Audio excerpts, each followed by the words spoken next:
Hi everyone, स्वागत है आप सभी का मातृ जीएस एकेडमी में। आज हम बात करेंगे यूपीएससी सीसेट के बारे में, क्योंकि पिछले 2-3 सालों में सीसेट के पेपर में बहुत सारे बच्चों ने क्वालिफाई करने में प्रॉब्लम दिखी है।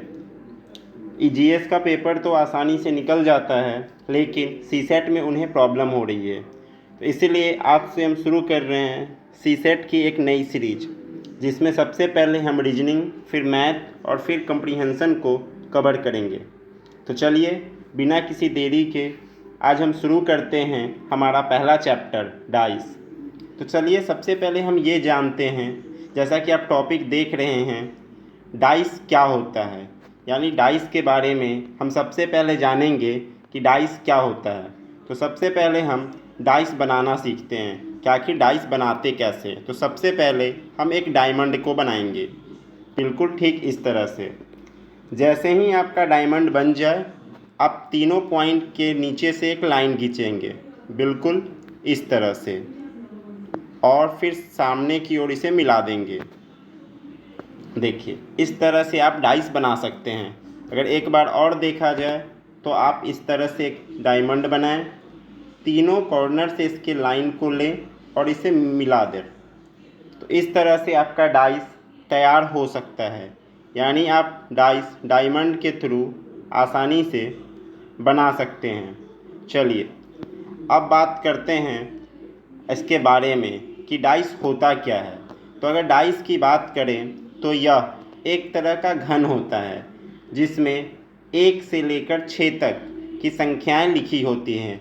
यानी डाइस क्या है, तो एक तरह का घन है जिसमें 1 से लेकर 6 तक की संख्या लिखी होती है।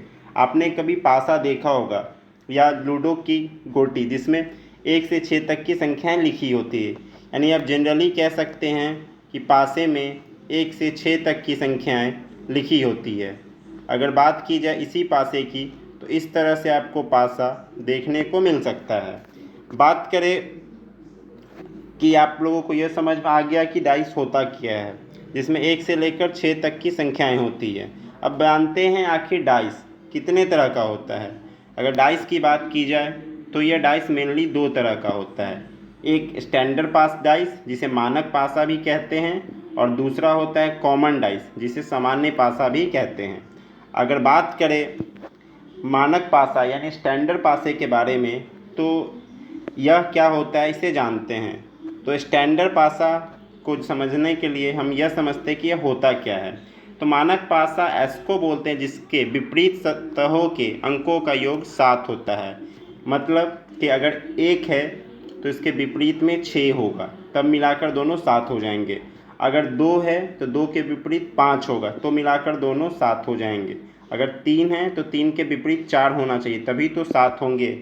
इस तरह से विपरीत सतहों का योग 7 होना चाहिए।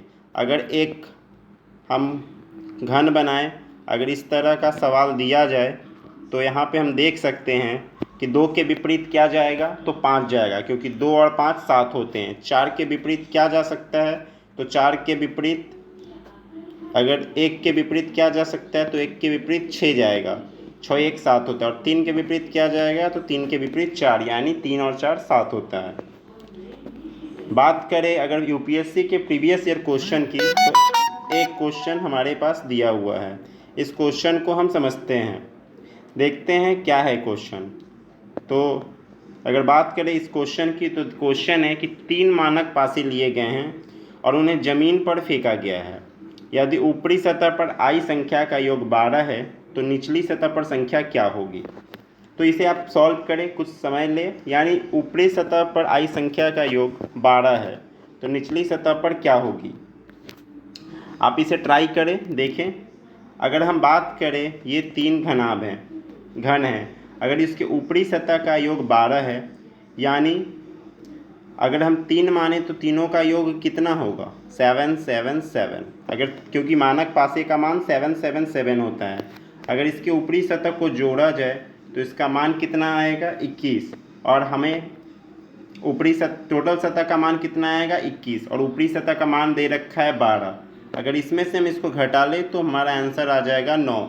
यही निचली सतह का योग होगा। इसे फिर इसे फिर से समझते हैं। अगर हमारे ऊपरी सतह का योग दे रखा है तो हम निचले सतह का निकाल सकते हैं। क्यों? क्योंकि 12 ऊपरी सतह का योग होगा जबकि कुल सतह का योग 21 होगा, जिसमें से हम घटाकर निचले सतह का योग निकाल सकते हैं। बात करें अगर अगले क्वेश्चन की, तो एक और क्वेश्चन देखते हैं। 4 मानक पासे ज़मीन पर फेंके गए हैं। यदि उनके ऊपरी सतह पर आई संख्याओं का योग 15 है तो उन निचली सतह पर का योग क्या होगा? आपके ऑप्शन यहाँ दे रखे हैं, इसके अनुसार आप बना सकते हैं। तो आपके ऑप्शन है 13, 21, 16, 14। अगर बात करें ऊपरी सतह के संख्याओं का योग अगर 15 है, अगर 4 पासे दिए हुए हैं तो इनका योग 28 होगा और इनका योग कितना दे रखा है? 15। तो हम 28 में से 15 को माइनस कर लेंगे तो हमारा फाइनल आंसर आ जाएगा 13, यानी निचली सतह पर संख्या का योग 13 होगा। ऐसे ही आपकी सीरीज कंटिन्यू चलते रहेगी। चैनल को लाइक और सब्सक्राइब करें। थैंक्स।